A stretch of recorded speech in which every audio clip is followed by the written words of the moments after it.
അങ്ങനെ രോഗത്തിന് എങ്ങനെയുണ്ടോ അങ്ങനെ പറ്റുകാലത്ത് പുള്ളിക്ക് എങ്ങനെ വരാനായിട്ട് മരുന്നൊക്കെ ഉണ്ടോ മരുന്ന് കഴിക്കാനുണ്ട് അറിയാമോ നിങ്ങൾ ഒരു ജീവൻ ബലിയാണ് കേട്ടോ. ഞാൻ ക്യാൻസർ പേഷ്യന്റ് രോഗത്തിന്റെ മുമ്പിൽ ഇങ്ങനെ പറയരുത്. ഒരു രോഗിയോട് അങ്ങനെ പറയാം ഞാൻ ക്യാൻസർ പേഷ്യന്റ്.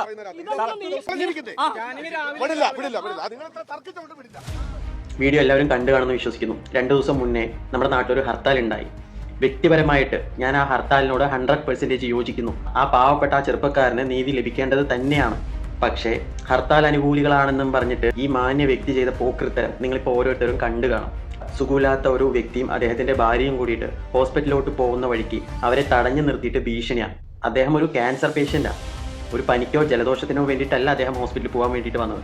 ഒരു ക്യാൻസർ പേഷ്യന്റ് ആണെന്ന് പോലും പറഞ്ഞിട്ട് അജിമോ എന്ന് പറഞ്ഞ ഇദ്ദേഹത്തിന് യാതൊരു തരത്തിലുള്ള കുലുക്കങ്ങളോ ഒന്നുമില്ല. അതിലാ പാവം പിടിച്ച ആ അമ്മ പറയുന്നുണ്ട്, ഞങ്ങൾ ക്യാൻസർ പേഷ്യന്റ് ആണ്, സുഖമില്ലാത്ത ആളാണ്, ഡോക്ടറെ കാണണം, മരുന്ന് കഴിക്കുന്നതാണ്, അതുകൊണ്ട് പറ്റുന്നില്ല, ഹോസ്പിറ്റലിൽ പോയേ പറ്റൂ എന്ന് പറയുമ്പോൾ ഇന്ന് ഞങ്ങളുടെ ഹർത്താലിന്റെ ദിവസമാണ്, നിങ്ങൾ എങ്ങോട്ടും പോകരുത് എന്നാണ് ആ മാന്യ അദ്ദേഹം പറഞ്ഞിരുന്നത്. അതുമാത്രമല്ല 10 ദിവസം മുന്നേ തന്നെ ഹർത്താലിന്റെ ഡേറ്റ് ഫിക്സ് ചെയ്തല്ലേ, അപ്പോൾ അതിന് മുന്നേ നിങ്ങൾക്ക് പൊക്കൂടെയെന്ന്. അപ്പോൾ എങ്ങനെ 10 or 20 ദിവസം കഴിഞ്ഞ് വരാൻ പോകുന്ന ഒരു രോഗത്തെ നമ്മൾ മുൻകൂട്ടി കണ്ടിട്ട് നമ്മൾ രോഗത്തോട് പറയണമായിരിക്കും, നിങ്ങൾ വരാൻ നിശ്ചയിച്ചിരിക്കുന്ന ആ ദിവസം ഇന്ന അജിമോനും കൂട്ടരും നടത്തുന്ന ഒരു ഹർത്താലുണ്ട്, അപ്പോൾ ആ ഹർത്താലിൻ്റെ 3 ദിവസം മുന്നേ വന്ന് ഞങ്ങളെ സഹായിക്കണമേ എന്ന് പറയണമായിരിക്കും അല്ലേ. എടോ മനുഷ്യ, നിങ്ങളോട് എനിക്ക് പറയാനുള്ളത്, നിങ്ങളുടെ വീട്ടിലോ ഫാമിലിയിലോ ക്യാൻസർ എന്ന അസുഖം ബാധിച്ചിട്ട് ആരെങ്കിലും ഉണ്ടെങ്കിൽ നിങ്ങൾ ആ പാവ വ്യക്തിയോട് ഇങ്ങനെ ഒരിക്കലും ചെയ്യില്ലായിരുന്നു.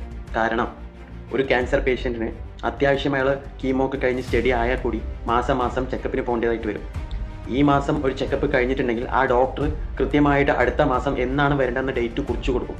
അതനുസരിച്ച് 1 മാസം മുമ്പേ ബുക്ക് ചെയ്തിട്ടായിരിക്കും ഇവർ ഹോസ്പിറ്റലിൽ നിന്ന് വീട്ടിലോട്ട് വരുന്നത്. അപ്പോൾ 1 മാസം കഴിഞ്ഞ് ഈ ഡോക്ടർ അടുത്ത മാസം ഇന്ന ഡേറ്റിന് വാന്ന് പറയുമ്പോൾ അവർക്ക് ചെല്ലണ്ടേ? അദ്ദേഹം ഒരു ക്യാൻസർ പേഷ്യൻ്റാണ്, ഇടയ്ക്കിടയ്ക്ക് ചെക്കപ്പിൻ്റെ ആവശ്യം വരും, ബ്ലഡ് ചെക്ക് ചെയ്യണം, റുട്ടീനായിട്ട് ഈ ചെക്കപ്പ് നടത്തിയേ പറ്റൂ.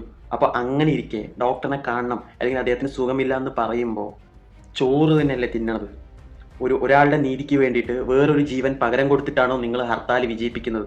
പാർട്ടിക്കാരെക്കാളും കഷ്ടമാണല്ലോ ചങ്ങാതി നിങ്ങളുടെ കാര്യം.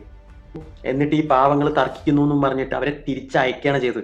ഹർത്താൽ നടത്തുന്നതിന് തൊട്ട് മുന്നേ നീയൊക്കെ കൂടിയിട്ട് പറഞ്ഞിട്ടുണ്ടല്ലോ, പാല്, പത്രം, ആംബുലൻസ്, ഹോസ്പിറ്റൽ എന്നിവയൊക്കെ ഇതിൽ നിന്ന് ഒഴിവാക്കുന്നുണ്ട് എന്നുള്ളത്.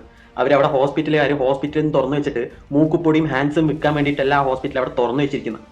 നിങ്ങൾ ഈ ഹർത്താലിനോട് പൂർണ്ണമായിട്ടും യോജിക്കുന്ന ഒരാളാണ് ഞാൻ. പക്ഷെ നിങ്ങൾ ഈ ചെയ്ത ഹർത്താലിന് എന്ത് വിലയാണ് ഇവിടെ ഉള്ളത്?